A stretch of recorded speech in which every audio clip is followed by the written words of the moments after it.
What's going on, everybody? Mortem here, this time bringing you part 2 of our Divinity 2 story videos. So this part actually took me a long time to get together because there was a ton of footage I had to get. We actually cover a lot of ground in this one, regardless of however long this actually winds up being.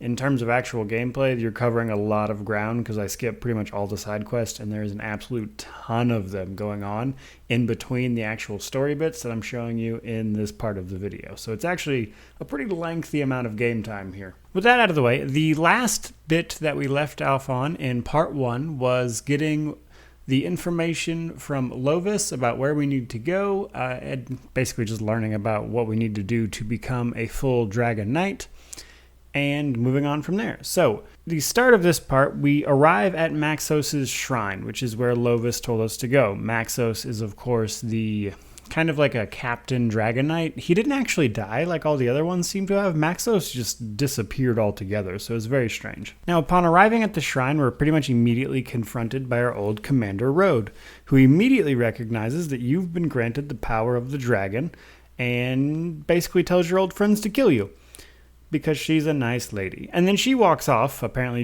just leaving you to your fate, which seems highly irresponsible.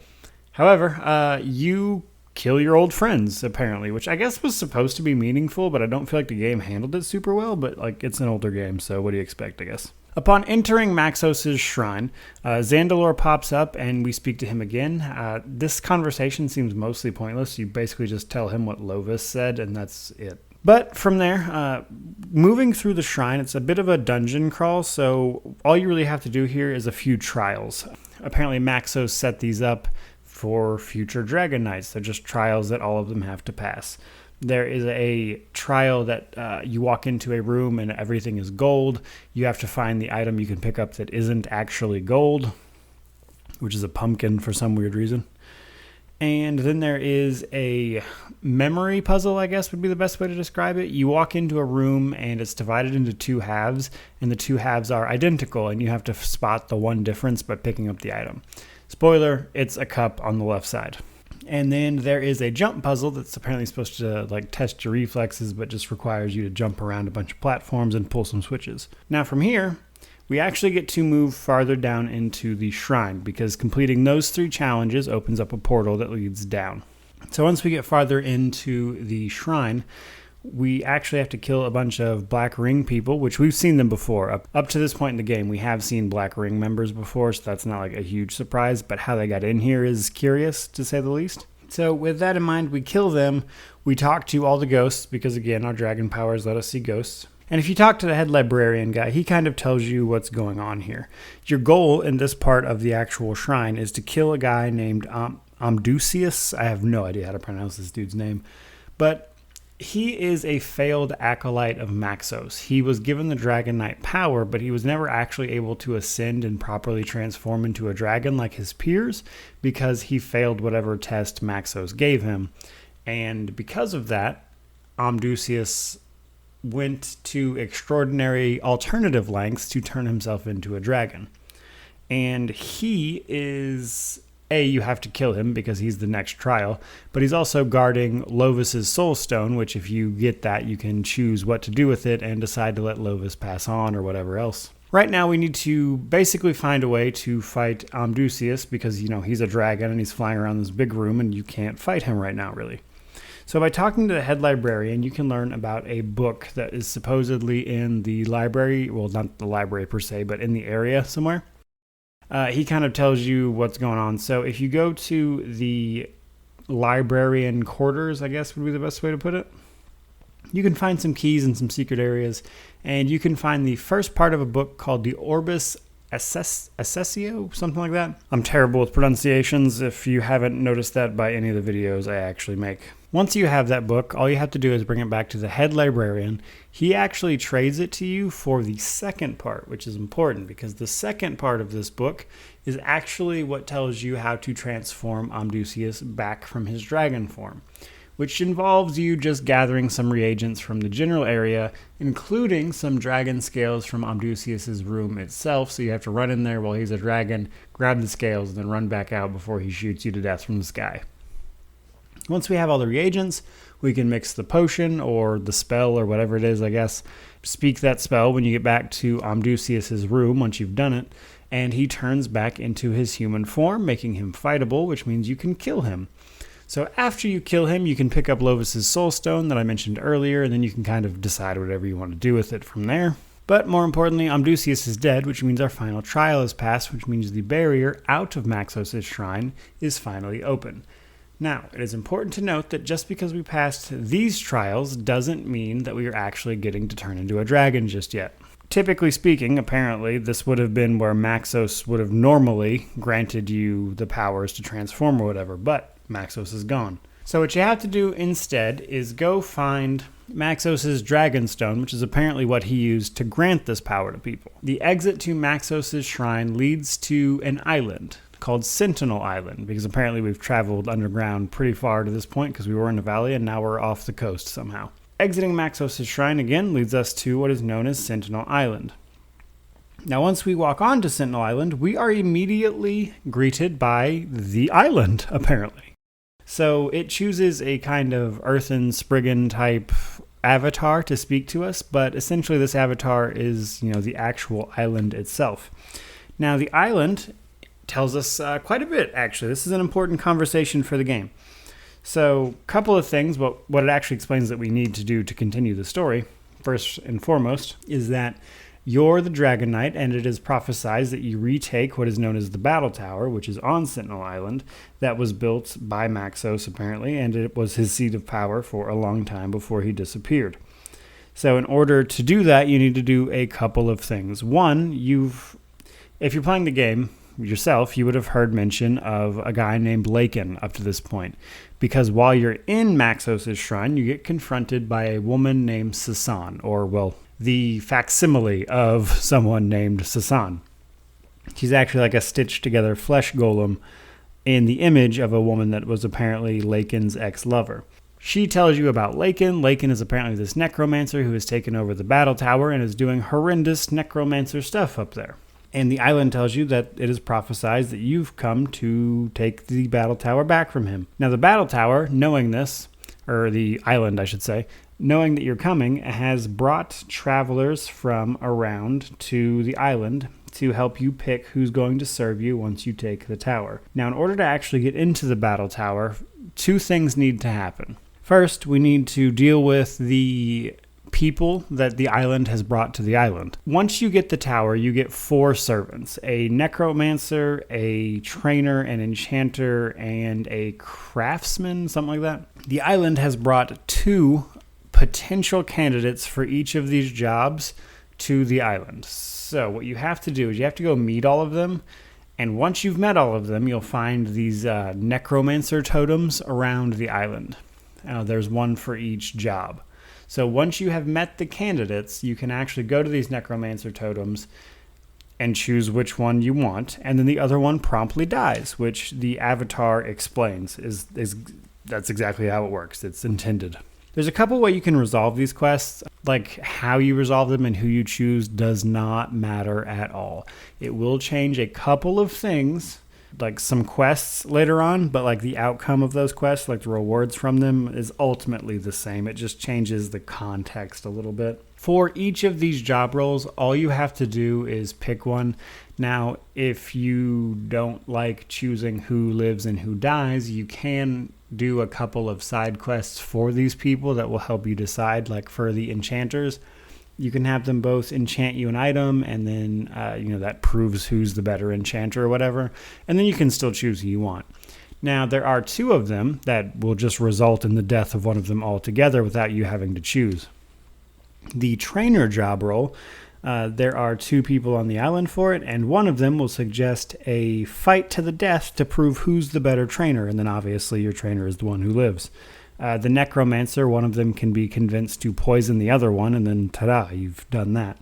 Now, alternatively, like I mentioned, once you have met both of them, you can just straight up go to the necromancer totem, tell it this is the person you want, and the other one is promptly murdered by the island. Now, the catch to this is, I say the catch, but the weird thing about this is the island alludes to If you refuse to choose, it'll choose for you, but I've never gotten that to trigger in any way. There's no way to be like, I don't know, pick one. So I don't know if that's just like a weird thing they never resolved or what exactly, but you do ultimately have to make this decision yourself if you want to continue the story. Once you have all 4 of those positions filled for your future tower, you have to do one other thing, because the entrance to the battle tower is actually blocked off by some sort of magical barrier. Now you have to do some digging around, because best I can tell there's nothing that actually points you to this. You just kind of have to stumble into it when looking around the island. There is a grave on part of the island, and there's an unnatural storm preventing these candles from being lit around this grave. Now, once we find this grave, and we'll kind of know what we're looking for from finding it, and you'll probably find it first, you will, across the island, find a guy being attacked by these things called dragon elves. I'll get to the dragon elves in just a second, because it's crazy lore stuff. Once you help this guy being attacked by the dragon elves, he will give you a book. If you read the book, you find out that it is actually a book about magical storms. If you bring it back to the grave, you can use the book there to dissipate the storm, which then lets you light the candles, which then lets you talk to the ghost of Sasan, the crazy stitched together lady we saw earlier. So Sasan explains a few things. Lakin, in order to gain access to the battle tower, murdered Sasan, his lover, and used her blood to get into the tower. Apparently that was like some weird requirement. Because he missed her, apparently stitched together a duplicate with spare parts. So obviously the dead Sasan is like, I'm pretty pissed about this. And she gives you a means to resurrect her. She tells you if you can go find her old ring from Lakin's like little laboratory that he used before he took over the tower, then you should be able to resurrect her with that ring. And she tells you the password to the door and sends you on your way. So, real quick, before we go any farther with that, let me explain the Dragon Elves, because the Dragon Elves are crazy. Sentinel Island is apparently a very important place because the magic that the island itself uses, the island that's speaking to you, is actually magic tied to creation itself. That draws in the dragons, which is why it is notoriously a home to dragon power, really. And because of this, the conversation that we had with the island earlier alludes to the fact that the magic of dragons, like true dragons, not dragon knights, is actually that of creation itself. And the dragons, needing strong, resolute servants, decided to use some of that magic to magically twist elves, what they considered one of the superior races, into versions of themselves. So dragons created this weird race called the Dragon Elves that slowly went crazy because it didn't work out. Who would have thought? And now you have these crazy dragon elf things. And here's the thing. I've never seen these guys anywhere else in any part of any of the games.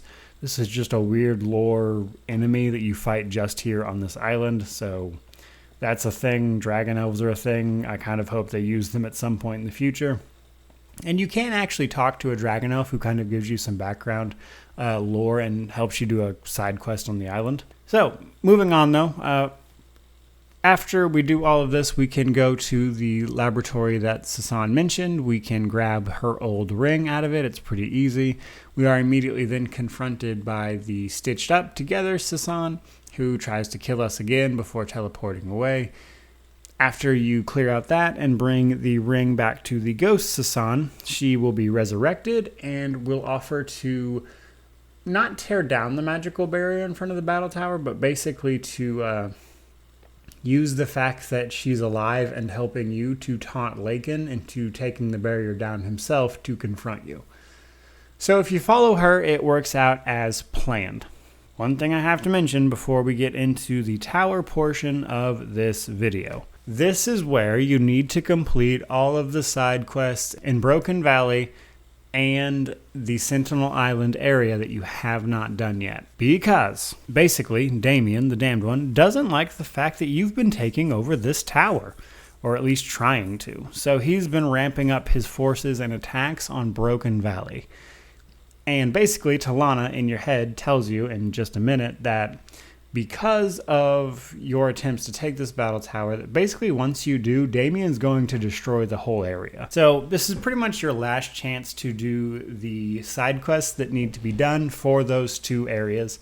And I especially recommend you do the side quests for the Sentinel Island area, because that area is actually the first area that you will find some of the in-game set pieces.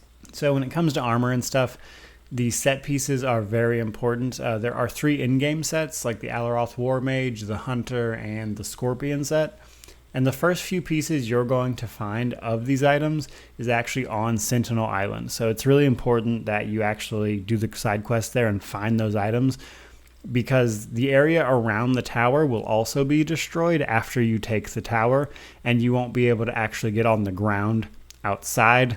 So it's important you do this stuff now. Moving on. So we're inside the tower. What do we do?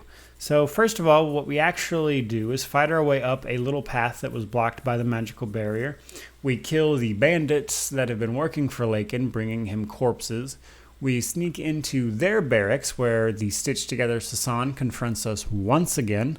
And again, upon killing her forces, we can continue on. She, however, caves in the path we needed to travel down. So at this point, through either exploring the area or talking to a captured prisoner, I guess, in one of the cells nearby, you can find out that there's a secret room somewhere around you. And once you find it, you can go down that path and actually find some explosives you can use to blow up the cleared rubble and clear the rubble that Sasan, the stitched together Sasan, just made. So once you do that, you can travel down the path and get into the tower proper. So once you get to that point, Sasan stops you again, the regular Sasan that is, tells you basically what you need to do. Basically that she doesn't want to confront Lakin directly, but that Lakin actually soul forged himself to a demon, and that's how he's been living for centuries on end. And what she wants to do is actually summon this demon, kill it, thus killing Lakin through the soul forge magic. So you're a little skeptical of this, but you go along with it anyway, which is fine. But once you enter the tower, you actually have to run through another small dungeon that basically involves getting some keys from some abomination masters that you have to kill on different floors of the tower, and then using those to find the contract that actually has the demon's name that Lakin soulforged himself to, so that you can summon it and try to kill it. Now this demon's name is Razakel, and once you know that as a character, you can then continue on to the highest floor of the tower that you can actually go to at the moment. Talk to Sasan, regular Sasan, who is waiting for you. And she's like, all right, you got the name. Let's carry on with this business. So at this point, you can continue down the path, come into a room with a summoning circle where the stitched together Sasan stops you for the final time, taunts you some more, and then attacks you, and then you can finally murder some abominations as well as the stitched together Sasan herself. And then at this point, you're actually free to summon the demon Razakel. You summon him, he's like, yeah, so I'm a demon. I'm just going to try to kill you guys. I feel like that was obvious. You have a fight with Razakel, but when you actually go to kill him, he runs away like the coward he is, but he does open the way to Lakin. So now instead of having to fight just Lakin, you have to fight Razakel and Lakin together, because plans like to backfire. So continuing down the path that Razakel just opened, you can take an elevator up to Lakin, who basically is like, this tower is rightfully mine because I'm a necromancer who's done terrible necromancer things here for a long, long time. And you're like, no thanks. And then he, regardless of your conversation options, attacks you as expected. Now there are a couple ways to resolve this fight. He sends a bunch of abominations at you, which is fine. You can kill those guys and then kill like Razakel or Lakin. But if you remember correctly, Razakel and Lakin are soul forged together. So if one of them dies, both of them die. So Razakel charges you directly in melee combat, so it's actually sometimes better to just fight off Razakel in like a corner of this room, thus causing Lakin to die and stop hurling magic at you. That's probably the easiest way to do this fight. But regardless, once they're dead, Damien immediately attacks, basically. So if you walk up the stairs, it triggers a small cutscene where Zandalor and Damien talk. Damien is like, I'll destroy this whole tower and the whole world because my dad killed my lover, as we've been over several times. Damien attacks the tower, which is fine. You actually have to rush off, grab the dragon stone that I previously mentioned, which is our whole reason for being in the tower, which helps you turn into a dragon. And turning into a dragon, for the first time, you get to defend your tower against Damien's armada. Now, what this actually translates to in gameplay terms is you fighting as a dragon with your fire breath, destroying artillery towers and things on these floating islands that have just attacked your tower. Now, once you get this done, a short cutscene plays where it shows Damien destroying the Broken Valley and the Sentinel Island and Broken Valley areas being turned into toxic air areas, basically. Now, as a dragon, you can fly above Sentinel Island and still, dominate your island, but the explorable ground area is no longer there. Now, for Broken Valley, it's a complete change. Again, the ground area is not explorable, and there are Damien's armadas everywhere, so that's a thing. However, having successfully defended your tower, you can go back to your tower where a few things happen. Sasan explains that, the tower is yours now. Feel free to do with it what you will. Your 4 people that you chose while you were on the ground on the island have moved in and have assumed their roles as your alchemist, enchanter, necromancer, and trainer and all that. And then, more importantly, we can go down into Maxos's old living quarters, now your living quarters, because this is your tower now. And you can find the spell that Maxos used to enter the Hall of Echoes. Now, this is what we've actually been searching for, because as you may or may not remember at this point, because there's been a ton going on, our actual main mission is to get into the Hall of Echoes, which is basically the afterlife, so we can resurrect Yagurna, Damien's fallen lover, thus, by using the magic of the Reverse Soul Forge, by bringing Yagurna back to life, that killing Damien. So, Maxos apparently had a spell to enter the Hall of Echoes, which is in his living quarters. It explains how to reveal the entrance to the Hall of Echoes. Now, at this point, the game shifts to finding everything you need for this spell to get into the Hall of Echoes. Now, we're going to be exploring a new area called the Oribus Fjords, which makes better use of our newly found dragon form, and searching out the pieces of the spell that we need to enter the Hall of Echoes, or the reagents. So, in our next episode, we will be exploring some of that. So, that is part 2 of Divinity 2's story. I certainly hope you guys enjoyed it, found it really cool and interesting, all that jazz. If you did, like, comment, subscribe, do all the typical YouTube things. Consider joining the channel as a member. It costs you $1. You get some perks. I get $1. Helps the channel grow, yada, yada, yada. Thank you so much for watching, honestly. I really appreciate any love anybody gives any of these videos, because I love making them and talking about Divinity lore especially. So if you happen to watch it all the way to the end, thank you so much, seriously, and have a fantastic day.